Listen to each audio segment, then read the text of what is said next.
Assalomu alaykum, hurmatli televizor ko'rguvchilar. Yaxshimisizlar? Yaxshimisizlar. Dunyo Uyg'ur qurultiyi Tor televiziyasining kundalik xabarlar programmasiga hammanglar xush kelibsizlar. Men riyosatchi Iftixor Abdurashid. Men riyosatchi Zumratay Erkin. Bugun payshanba. Hurmatli ko'rmanlar, tövende diqqatinglar kundalik xabarlar programmamizning tafsilotida bo'lsin. 28 may Dünya Uyg'ur qurultiyi Berlin ishxonasining mudiri G'ayur Qurban Apandi Germaniyaning Nürnberg shahrida Xitoydagi kishilik huquq va erkinlik degan temada o'tkazilgan muhokama yig'iniga taklif bilan qatnashib, Uyg'ur irqi qirg'inchilik masalasini atrofli anglatgan. Bu xususda bizni ba'zi ma'lumotlar bilan ta'minlagan G'ayur Qurban Apandi 28 may o'zining yana Germaniyadagi to'rlashgan axborot markazi bo'lgan Table Medianing Xitoy munbiridagi 100 mashhur shaxsning biri bo'lib tanlanganlik xush xabarini yetkazdi. Table Medianing bu haqda G'ayur Qurban Apandiga yo'llagan maktubida mundaq iboralar o'rin olgan. Muborak bo'lsin G'ayur Qurban Apandi. Siz nemis tillik axborot kanallari ichida oldin qatorda turadigan Xitoy munbiri, ya'ni China Table'ning muharrirlar qo'shin tarafidan Xitoy ishlariga aloqador 100 xalqlik shaxsning biri bo'lib tanlandingiz. Qolgan 99 nafar hamrohingizni biz yaqinda e'lon qilingan Munbarda 100 o'lga nomli programmamizdan tonish va tushunish fursatiga erishsiz. China Table'ning muharrirlar qo'shini siyosiy ma'muriy, uyushmalar, shirkatlar, uchur ambarlari, aqllar ambari, ilm sohasi, fondi jamiyatlar, hukumatsiz tashkilotlar va jamiyatdan bo'lib, har bir sohadan 10 dan mashhur kishini tanlab chiqdi. Table Media oldimizgi kunlarda sizni bu haqda texnik ko'p uchurlar bilan ta'minlaydi. Table Media tanlagan 100 mashhur shaxsning biri bo'lgan 29 may yana Volkswagenning 64-navbatlik umum qurultayida Uyg'ur majburiy emgaki va Germaniya avtomobil shirkatlarining Uyg'ur qo'l emgaki bilan bo'lgan munosabat haqida nutq so'zlagan G'ayur Qurban Apandi bu haqda o'z ta'sirotlarini bayon qilib o'tdi. U qo'liq keltirgan bu utuqlarning irqi qirg'inchilik uchrayotgan mazlum Uyg'ur millati uchun xayrlarga vasila bo'lishini umid qilganligini bildirdi. Dunyo Uyg'ur qurultiyining raisi Dolqin Isa Apandi G'ayur Qurbanning Table Media tanlagan 100 mashhur shaxsning biri bo'lganligini qizg'in tabrikladi. Hamda buni yosh bir avlod Uyg'ur da'vogarlarining xalqaro sahnalarda tonilayotganligi, e'tirof qilishga erishayotganligining yorqin bir ifodasi deb ko'rsatdi. U G'ayur Qurbanning hozir qadar yaratgan ham yaratayotgan utuqlarga yuqori baholar berdi.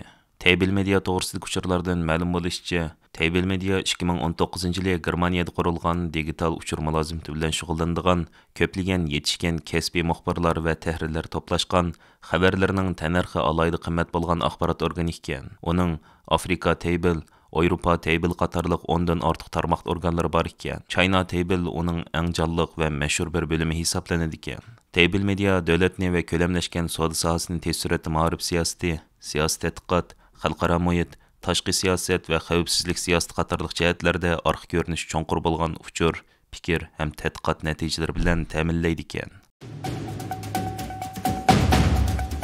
Dünya avtomobil sohasidagi nomdor markalardan bo'lgan Volkswagen shirkatining 2024-yillik yig'ini 29 may kuni chaqirilgan bo'lib, Dunyo Uyg'ur qurultiyi qatorasilik millatlarni qo'g'dash tashkiloti qatorliqlar ularni o'zlarining ta'minlash zanjiridagi majburiy emgak halqasini tafsiliy tekshirishga chaqirgan. Qatorasilik millatlarni qo'g'dash tashkiloti qatorliqlar ularni o'zlarining ta'minlash zanjiridagi majburiy emgak halqasini tafsiliy tekshirishga chaqirgan. Dunyo Uyg'ur qurultiyining tor betida e'lon qilingan bayonotda Volkswagen shirkatining Uyg'ur irqi qirg'inchiligini ko'rmaganga silib, vatanimiz Sharq Turkistonda zavodlarni davomli mangdirishini hargiz qabul qilg'ili bo'lmaydi. Chunki vatanimizdagi qirg'inchilik zo'r darajada majburiy emgak bilan bog'lanishliq. Bular bo'lsa Volkswagenning ta'minlash zanjirida mavjud deyildi.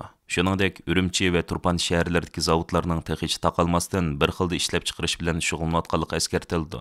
Dunyo Uyg'ur qurultiyining Berlindagi mas'uli G'ayur Qurban bu vaqtda to'xtalib, Volkswagen shirkati o'zlarining ta'minlash zanjiri haqida jazman ochiq-oshkor ish qilish kerak degan.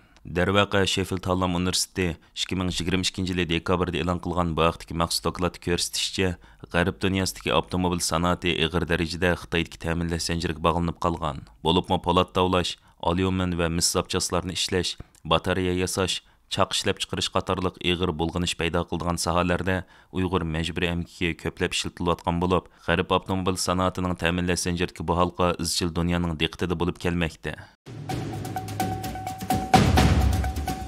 Xitoyning iqtisodiy afzalligi yillardan buyon arab dunyosining siyosiy prinsiplarini belgilashda hal qilg'uch rol o'ynayotgan omillardan bo'lib, bugungi kunda bu hol texmi ro'shan aks etayotganligi ma'lum.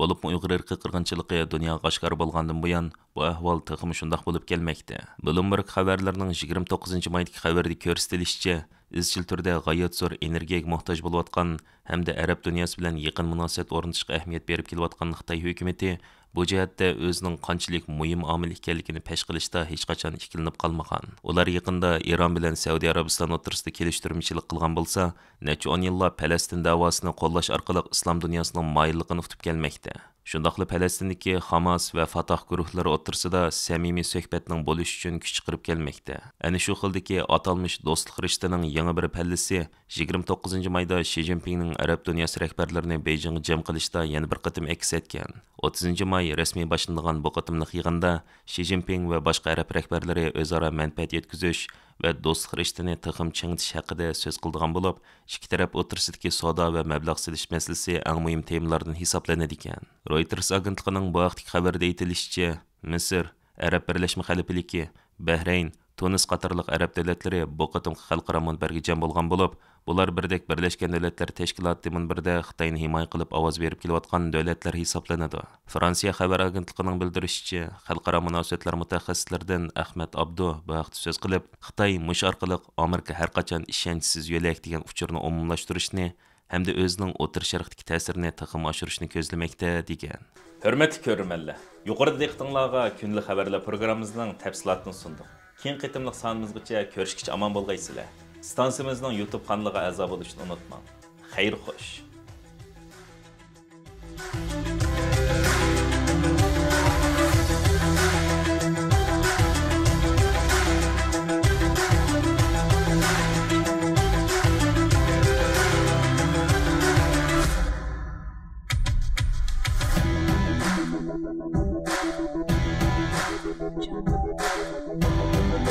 Jungle.